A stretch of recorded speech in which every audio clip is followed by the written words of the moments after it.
चुनाव का चौथा चरण है और अनुप्रिया पटेल सिराथू पहुंची हैं। सिराथू वहां से जहां से डिप्टी सीएम केशव मौर्य चुनाव मैदान में हैं। स्वागत है अनुप्रिया जी आपका। चुनाव कितना इम्पोर्टेंट है ये फेज और खासकर ये सीट?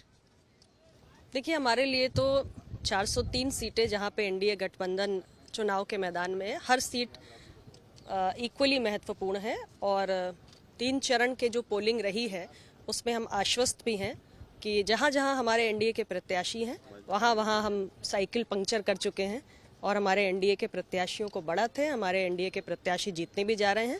इस सीट पर भी हमारी यही कोशिश है कि हम इस सीट पर एनडीए के प्रत्याशी जो हमारे डिप्टी सीएम हैं उनको दोबारा पार्टी ने मौका दिया है, उनकी जीत सुनिश्चित हो।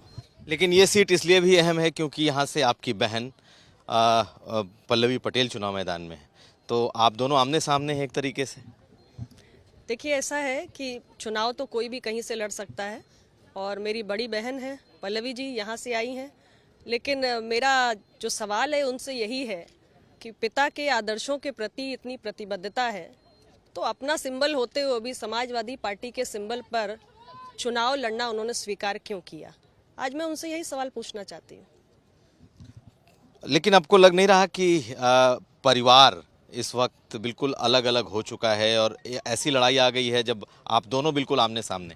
देखिए, बात यहाँ पिता की विचारधारा और पिता के सपनों और वो जिन सिद्धांतों के लिए लड़ते रहे, संघर्ष करते रहे, उन सिद्धांतों के प्रति अपनी प्रतिबद्धता स्थापित करने की है। मुझे लगता है मेरा पिछले 12-13 सालों का जो संघर्ष रहा, हमारी पार्टी की जो यात्रा रही, डॉक्टर साहब के जो सिद्धांत रहे, उसके साथ हमने न्याय किया है। मैं यही सवाल पूछना चाहती हूँ अपनी बहन से भी कि समाजवादी पार्टी के सिंबल पे चुनाव लड़ना कैसे स्वीकार कर लिया? डॉक्टर सोनेलाल पटेल जी ने अपने जीवन में कभी भी कोई चुनाव किसी दूसरी पार्टी के सिंबल पे लड़के अपनी पहचान के साथ समझौता नहीं किया। तो क्या ये जो पार्टी है अपना दल कमेरावादी, आपको लगता है कि फिर उसका अस्तित्व है?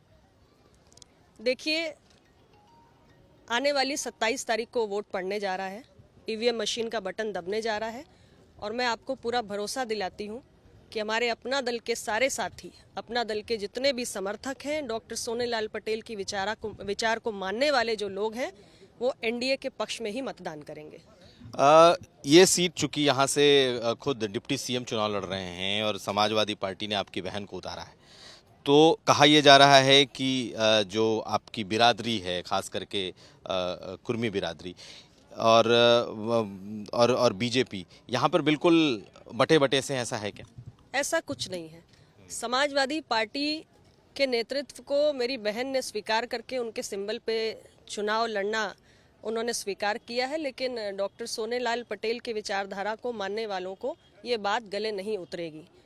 डॉक्टर सोनेलाल पटेल जी की पार्टी उनके पार्टी के नाम के साथ, उनके पार्टी के सिंबल के साथ ही राज्य और देश के सदन में पहुंची है और उन्हें ये कतई गवारा नहीं था कि उनकी अपना कोई पार्टी का प्रत्याशी, यहाँ तक कि हम सब उनकी संतान हैं, उनके विचारों को लेकर आगे चल रहे हैं, किसी दूसरी पार्टी से हम पहचान उधार लेकर जाएं, ये उन्हें कभी गवारा नहीं हो सकता। लेकिन विरासत, इसका मतलब पूरी विरासत अब आपके पास है, आप यही कह रही हैं?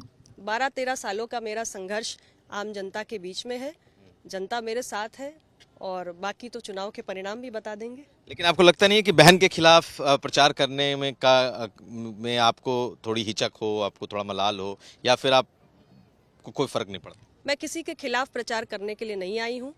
मैं डॉक्टर सोनेलाल पटेल की विचारधारा के लिए हमेशा लड़ती रही हूँ। मेरा संघर्ष सड़क से सदन तक मेरी जनता ने देखा है, अपना दल के चाहने वालों ने देखा है। एनडीए गठबंधन की मैं सहयोगी हूँ और मैं गठबंधन की मजबूती के लिए यहाँ पर आई हूँ। आपको क्या लग रहा है किस तरफ अब चुनाव बढ़ रहा है, क्योंकि 3 चरण खत्म हो चुके हैं और अब पूरा ये इलाका पूर्वांचल तक जाता है? देखिए, 3 चरणों का चुनाव में जो वोटिंग रही, हमारे आम मतदाता में बहुत उत्साह भी रहा, एक बहुत बड़ा वोटर टर्नआउट भी था और मुझे पूरा विश्वास है कि हमारे उत्तर प्रदेश की जनता ने विकास के नाम पर ईवीएम का बटन दबाया है और उत्तर प्रदेश विकास के आगे यात्रा को आगे बढ़ा सके, इसके लिए उत्तर प्रदेश की खुशहाली और समृद्धि के लिए हमारे लोगों ने एनडीए के पक्ष में मतदान किया। एक आखिरी सवाल ये कि जिस तरीके से तीसरे चरण के बाद मुद्दा नया मुद्दा उठ करके आया है कि आतंकवाद, और ख़ासकर जिस तरीके से अहमदाबाद ब्लास्ट के बाद बीजेपी इस मुद्दे को समाजवादी पार्टी से जोड़ रही है कि एक आतंकी के पिता की तस्वीर अखिलेश यादव के साथ है और जो लोग पकड़े गए वो कहीं ना कहीं उनके साथ हैं, उन्हें उनके रिहाई की कोशिश समाजवादी पार्टी ने की, ऐसा आरोप लगाया है। आप इस पर क्या कहेंगे? मैं सिर्फ इतना ही कहना चाहती हूँ कि समाजवादी पार्टी की सरकार इस प्रदेश में पहले भी कई बार बनी है और समाजवादी पार्टी के लोगों के चाल चरित्र और चेहरा इसको उत्तर प्रदेश की जनता बखूबी जानती है। रोज हम पन्ने पलटेंगे तो कोई ना कोई उदाहरण हमारी आंखों के सामने आएगा, लेकिन समाजवादी पार्टी अराजकता के जिस चरम पर उत्तर प्रदेश को लेकर जाती है उससे कोई भी अपरिचित नहीं है। बहन के खिलाफ तो आप प्रचार में उतरी, लेकिन क्या माँ के सीट पे भी जाएंगे प्रचार में? देखिए, प्रतापगढ़ सदर की सीट में हमारा सिटिंग विधायक था। वहाँ से जब माताजी ने अपने प्रत्याशिता की घोषणा की, हमने उस सीट पर चुनाव नहीं लड़ने का फैसला किया। वो सीट माताजी लड़ रही हैं और मैं माताजी के खिलाफ चुनाव प्रचार नहीं करने जा रही हूँ। नहीं करेंगे। बहुत धन्यवाद आज तक से बातचीत करने के लिए। तो हमारे साथ थी अनुप्रिया पटेल, जो कि लगातार चुनाव प्रचार में हैं। आज केशव मौर्य के प्रचार में आई हैं और यहाँ पर केशव मौर्य के खिलाफ पल्लवी पटेल, जो इनकी बहन है, वो चुनाव मैदान में हैं। अब देखना ये है कि दो बहनों का ये प्रचार क्या बीजेपी के लिए जीत की संजीवनी देता है, क्योंकि बीजेपी का बड़ा चेहरा इस वक्त इस सीट से चुनाव लड़ रहा है। नीरज कुमार के साथ कुमार अभिषेक, कौशाम्बी, आज तक।